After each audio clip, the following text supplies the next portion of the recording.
नमस्कार व्यूअर्स। और आप सब लोग कैसे हैं? आशा करती हूँ आप सब लोग अच्छे होंगे, स्वस्थ होंगे और मेरा शिव पुराण का पाठ अवश्य देखते होंगे।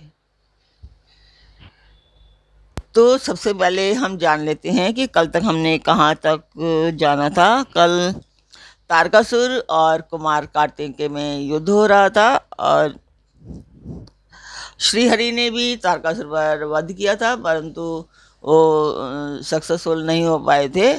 उसके बाद में ब्रह्मा जी कहते हैं नारद से कि मुने, सबके सबके देखते देखते वहीं कुमार द्वारा मारे गए तारक के प्राण पखेरु उड़ गए। उस उत्कृष्ट वीर तारक को महासमर में प्राण रहित हुआ देखकर वीरवर कुमार ने पुनः उस पर वार नहीं किया। उस महाबली दैत्यराज तारक के मारे जाने पर देवताओं ने बहुत से असुरों को भी मौत के घाट उतार दिया था। उस युद्ध में कुछ असुरों ने भयभीत होकर हाथ जोड़ लिए, कुछ के शरीर छिन्न भिन्न हो गए और हजारों दैत्य मृत्यु के अतिथि बन गए। कुछ शरणार्थी दैत्य अंजलि मानकर पाही पाही रक्षा कीजिए कहते हुए कुमार के शरणापन्न हो गए। कुछ मार डाले गए और कुछ मैदान छोड़कर भाग गए। सहस्त्र दैत्य जीवन की आशा से भागकर पाताल में घुस गए। कल तक यहाँ तक था।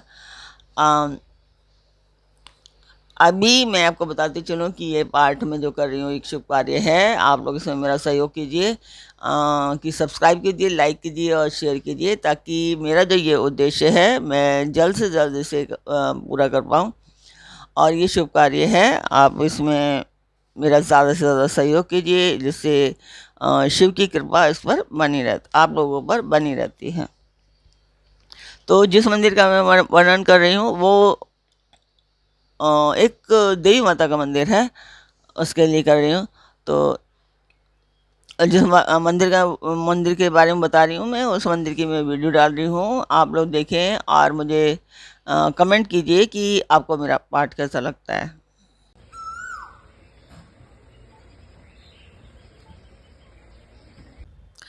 तो मंदिर की वीडियो आपने देखी, आपको मेरा पाठ कैसा लग रहा है कमेंट कीजिए। कमेंट बॉक्स में मुझे अवश्य बताएं। आपको कमियां दिखाई देती हैं वो उसे भी कमेंट करें, ताकि मैं उसे सुधार पाऊँ। अच्छा दिखाई देता है, जो चीज़ अच्छी लगती है आप मुझे उसे बता सकते हैं। तो शुरू करते हैं आज का पाठ।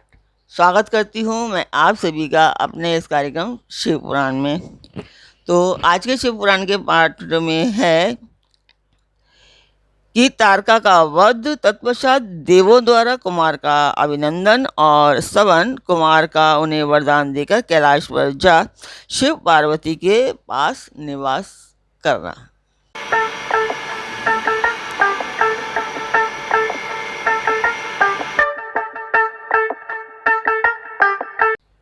तो तारकासुर मारा गया था और उसके बाद जो उसके असुर थे, वो भी कुछ ने हाथ जोड़ लिए थे, कुछ पाताल लोक में चले गए थे और कुछ को देवताओं ने मार डाला था।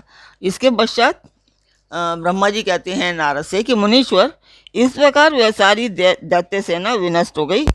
देवगणों के भय से कोई भी वहां ठहर ना सका। उस दुरात्मा तारक के मारे जाने पर सभी लोग निष्कंटक हो गए और इंद्र आदि सभी देवता आनंद मगन हो गए। यूं कुमार को विजयी देखकर एक साथ ही संपूर्ण देवताओं तथा त्रिलोकी के समस्त प्राणियों को महान आनंद प्राप्त हुआ।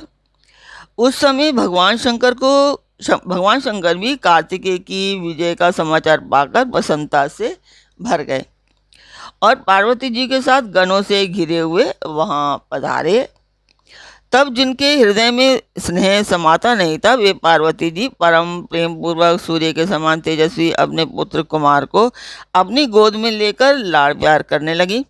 उसी अवसर पर अपने पुत्रों से घिरे हुए हिमालय ने बंधु बांधवों तथा अनुयायियों के साथ आकर शंभु, पार्वती और गुह का स्तवन किया। तत्पश्चात संपूर्ण देवगण, मुनि, सिद्ध और चारणों ने शिवनंदन कुमार शंभु और परम प्रसन्न हुई पार्वती की स्तुति की।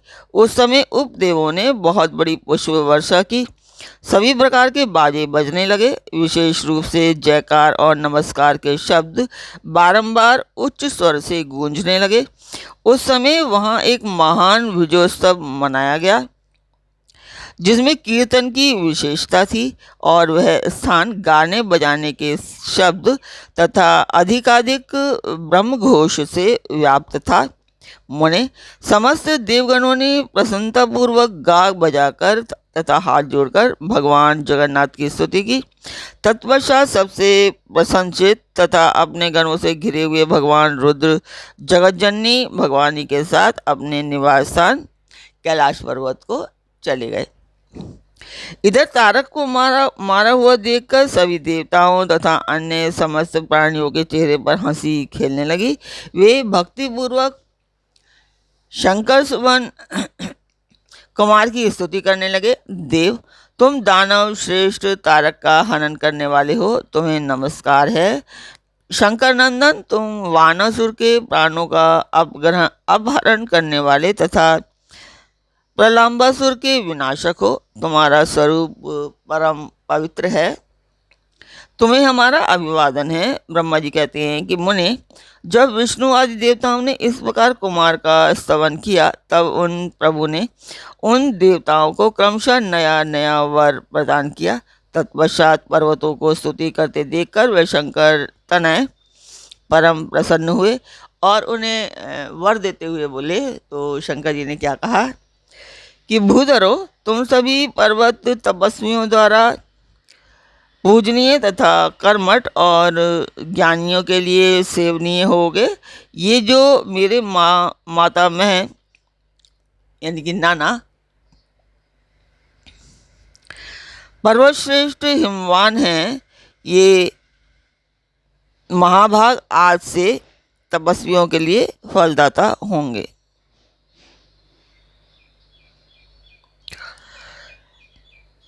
तो यहाँ पर एक फोटो, एक छवि दी हुई है, जो वो मैं आपको दिखाती हूँ।